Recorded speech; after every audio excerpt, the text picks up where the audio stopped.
Greetings again. Good to be with you again with my good friend Murphy.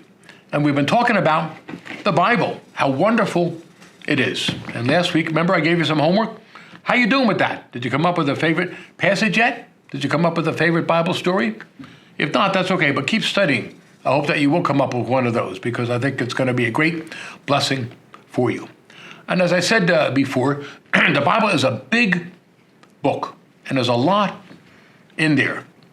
And there's some very fascinating stories, so interesting. And that's why it's a great book to read, because there's a lot of great stuff in there. As I already mentioned, there's two parts to the Bible, Old Testament and the New Testament. Now, I'm sure that many of you have maybe even been in a school play, or maybe you've been to one and watched it. And one of the things you know that they almost always have Act 1 and Act 2, with a little intermission in between. Well, that's kind of like the Bible.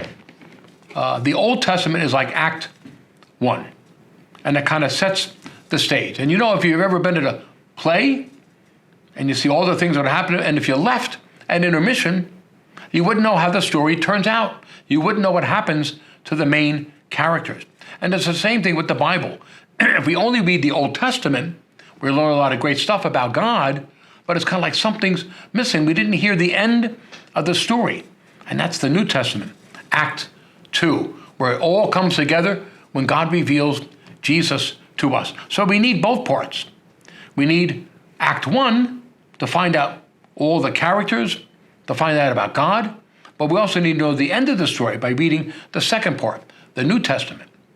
Now, if we look at the Old Testament, there's three different kinds of books in there.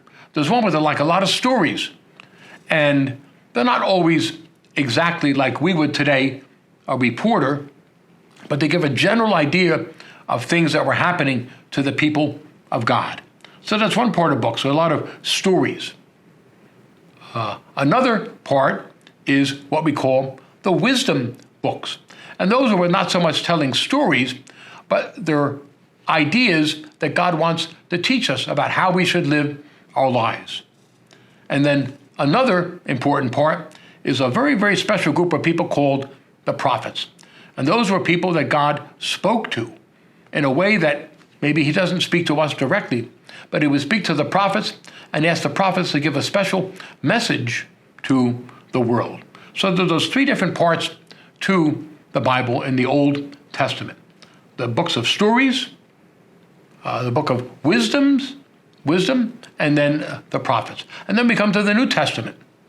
And it's a little bit smaller because it doesn't cover as many years, but there's basically two parts to the New Testament. And one is the four Gospels that we talked about. Those four books that tell all of the stories about Jesus: Matthew, Mark, Luke, and John.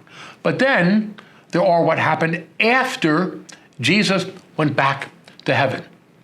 And we have the Acts of the Apostles, and tell all the things that happened after Jesus left and how the church was born. And then after that, we have different letters that were shared among those early Christians, telling them how they can better follow Jesus. So just a quick look at the Bible and some of the things that are in there. So I hope that you're going to continue to read the Bible. And don't forget to keep doing your homework and find that favorite story, that favorite passage. God bless. We'll see you next time.